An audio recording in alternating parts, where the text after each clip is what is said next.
Buongiorno a tutti. Oggi condivido con voi il mio impianto fotovoltaico off-grid da 5 kW. Con l'occasione vedremo alcune problematiche che sorgono quando si installa questo tipo di impianti. Io sono Alfredo, benvenuti sul mio canale.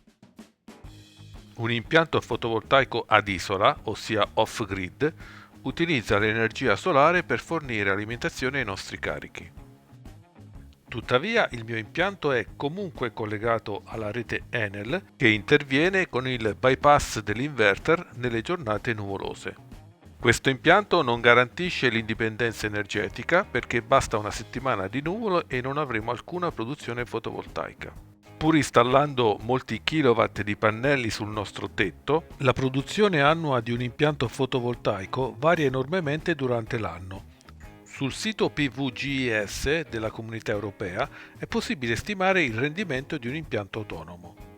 Inserendo i parametri del vostro impianto, quali i kilowatt installati sui pannelli, la capacità della vostra batteria, la percentuale massima di scarico della batteria di default al 40%, i kilowattora consumati in una giornata dalla vostra abitazione, nonché l'inclinazione e l'orientamento dei pannelli, è possibile calcolare il rendimento.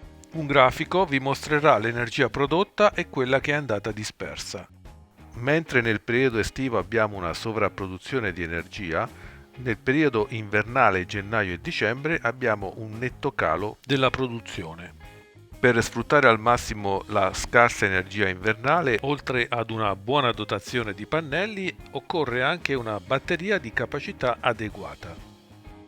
Per la progettazione e la composizione del vostro impianto fotovoltaico, prima della sua realizzazione pratica, vi consiglio di fare riferimento a questo sito.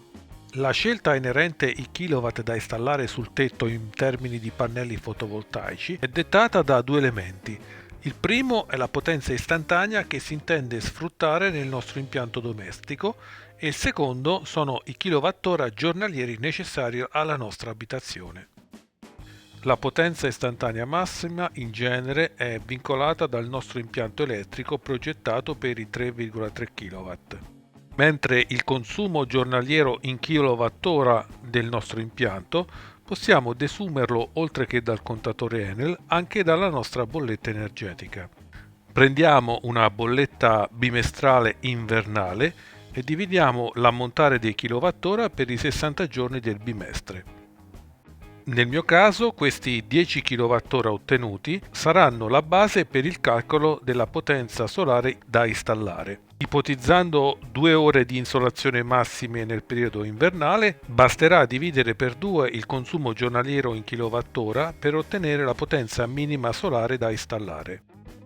Una volta definiti i kilowatt sui pannelli, i kilowatt della potenza istantanea ed anche i kilowattora necessari per la batteria con l'utilizzo del nostro simulatore, è il momento di scegliere l'inverter.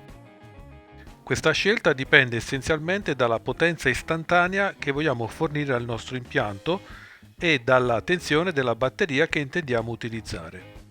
Per il primo parametro, la potenza istantanea, è sempre opportuno scegliere un inverter con potenza maggiore rispetto a quella richiesta dal nostro impianto.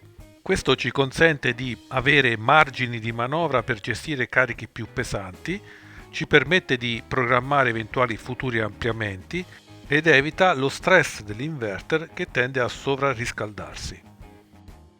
Per il mio impianto ho scelto un modello Voltronic Primo da 5 kW 48 V di batteria. Questa sovrappotenza mi consente anche di sopperire alle perdite di inefficienza dell'inverter che si attestano intorno al 10%. Osservandolo più da vicino, questo inverter Voltronic Primo da 5 kW dispone di alcuni connettori in parallelo per il collegamento ad altri inverter, ingresso e uscita della 220 V generata dall'inverter ma anche in bypass, gestione automatica della terra, una scheda Wi-Fi per il controllo remoto tramite app EnergyMate, l'ingresso batteria per le batterie 48 V, un ingresso fotovoltaico per le nostre stringhe di pannelli, In primo piano abbiamo le due ventole di raffreddamento sempre accese a velocità variabile e un connettore per il collegamento del display frontale che può essere staccato e collegato lontano dall'unità principale attraverso un apposito cavo di prolunga. Sotto il display troviamo un contatto pulito legato allo stato della batteria di cui parleremo più avanti. Per le comunicazioni abbiamo una porta micro USB, una porta di comunicazione col BMS delle batterie e una porta seriale RS232. Questo inverter accetta stringhe di potenza massima di 5 kW con tensione massima circuito aperto di 450 V e minima di 120 V, corrente massima delle stringhe 18 A.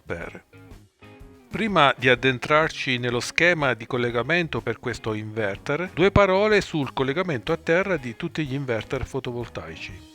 La tensione alternata generata dalla linea elettrica nazionale prevede una fase e un neutro in cui quest'ultimo è messo a terra direttamente in cabina. Quando è il nostro inverter a produrre energia, occorre anche qui che il neutro in uscita sia messo a terra attraverso un apposito relè contenuto all'interno dell'inverter. Questa operazione è realizzata in automatico sugli inverter Voltronic, ma in altri inverter dovrà essere realizzata in modo manuale da noi stessi. In ogni caso, la nostra presa di terra, rappresentata da una palina inserita nel terreno, deve essere efficiente, con un valore di conducibilità inferiore a 15 ohm.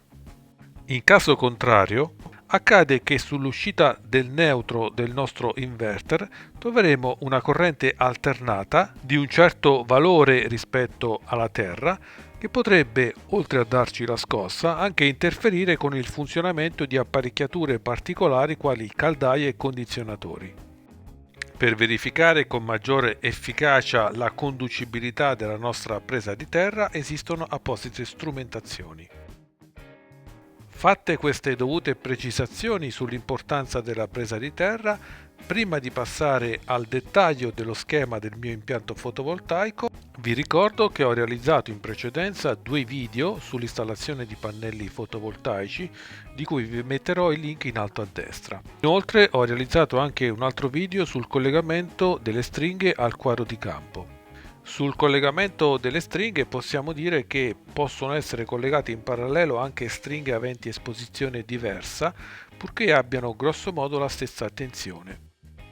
Viceversa, invece, i pannelli appartenenti alla stessa stringa non devono mai avere un'esposizione solare diversa, pena l'interruzione del flusso di corrente. Sebbene sul retro di ciascun pannello sia presente un diodo di bypass che consente di cortocircuitare le celle che non hanno esposizione solare, questo si traduce in un abbassamento della tensione del pannello. Talvolta accade che questi diodi si guastano andando in cortocircuito e annullando l'effetto di generazione delle celle ad esso collegate. Il pannello avrà meno tensione e produrrà meno energia. Con una termografia è possibile rilevare il corto del diodo ed il surriscaldamento delle celle associate. I diodi di bypass non sono da confondere con i diodi di blocco. Questi ultimi si utilizzano per collegare tra loro stringhe in parallelo aventi tensioni diverse. Qualora è necessario effettuare questo tipo di collegamento, questi diodi impediranno che la stringa maggiore riversi la sua corrente sulla stringa minore. Per evitare l'uso di questi diodi ho cercato di progettare le mie stringhe con identica tensione. Questa tensione cosiddetta VOC a circuito aperto dovrà essere inferiore a quella prevista dal caricatore MPPT. Inoltre la somma delle due correnti delle stringhe in parallelo deve essere inferiore a quella di ingresso del caricatore. Nel mio caso, avendo le due stringhe esposizione diversa, ho verificato che la loro somma non supera questo limite. Per la composizione delle stringhe fotovoltaiche fate sempre riferimento ai parametri dell'inverter. Nel mio impianto il parallelo delle due stringhe avviene ad opera di 2 magnetotermici inseriti prima dell'unico ingresso fotovoltaico presente nel mio inverter.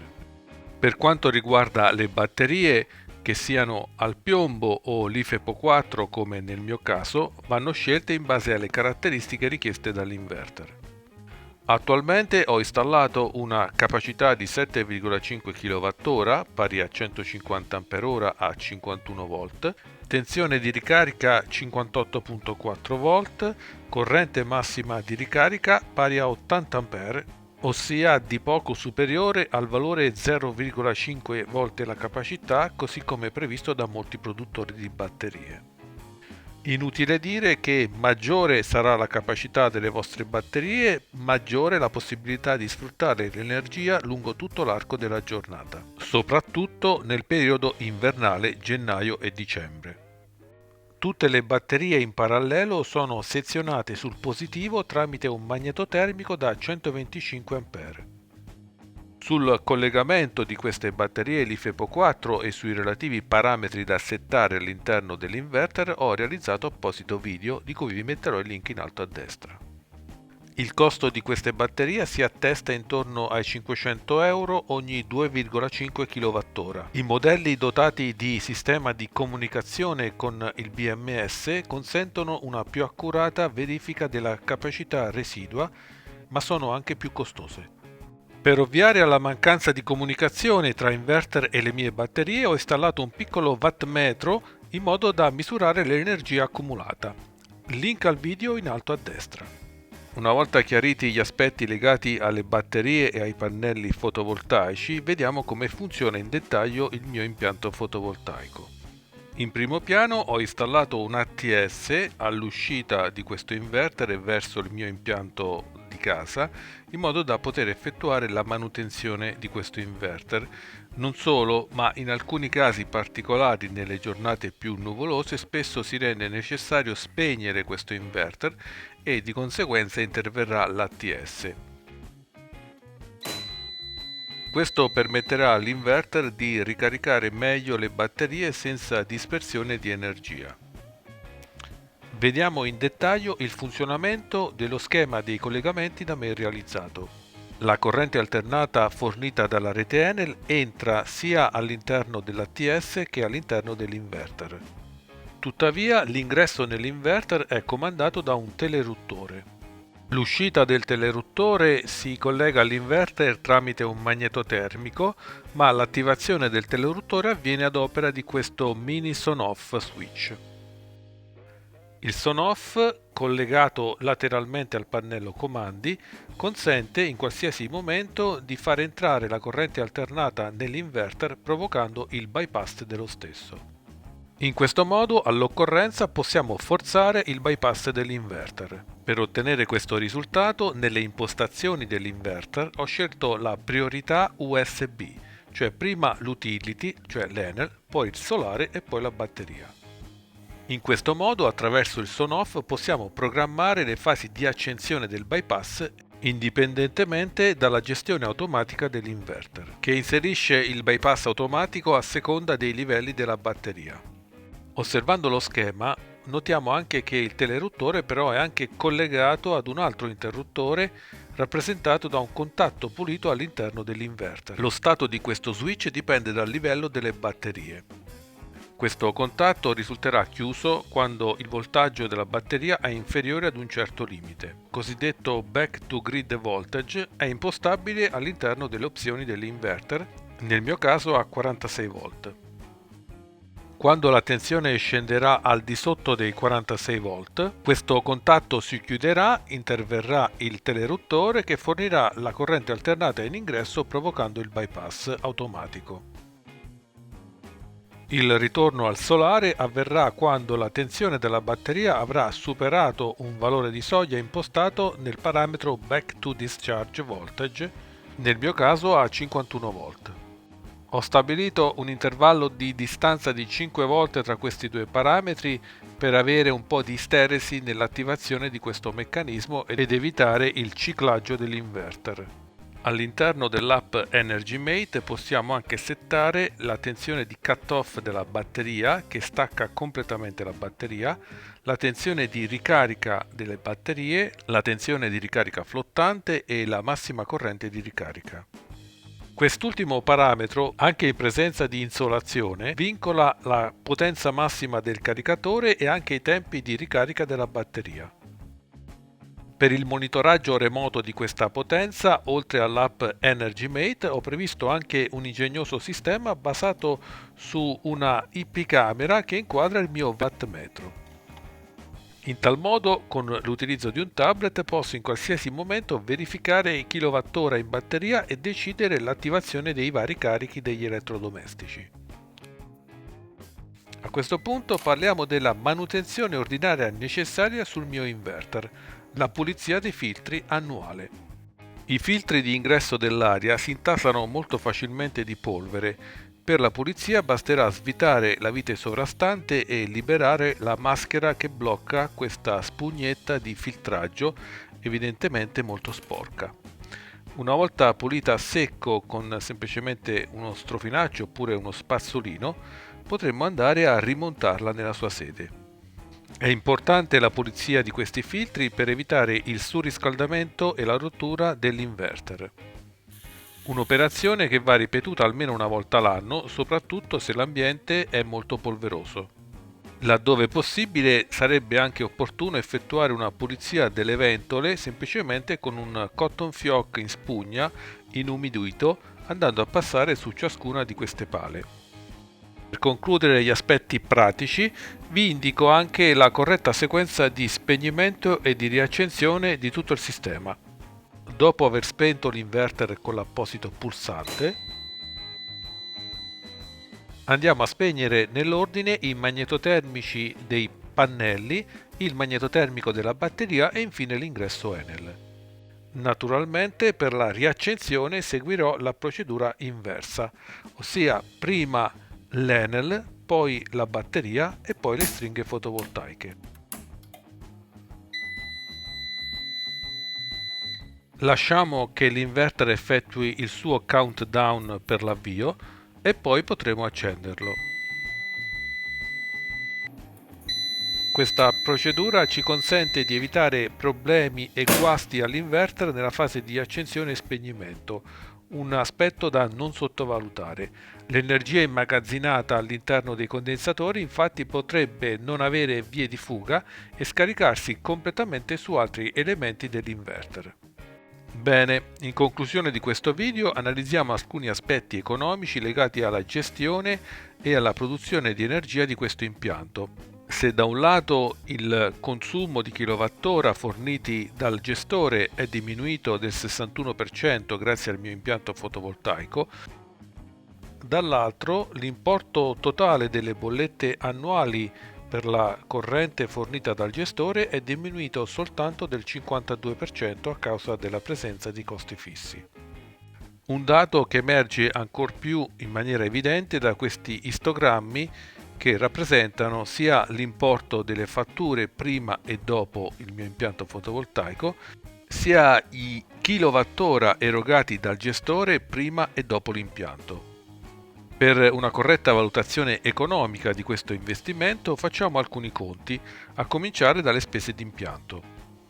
Ai prezzi correnti consideriamo un costo dei pannelli pari a 1.700 euro, un inverter da 5 kW intorno ai 500 euro, delle batterie da 7,5 kWh intorno ai 1.200 euro, altre componenti pari a circa 100 euro.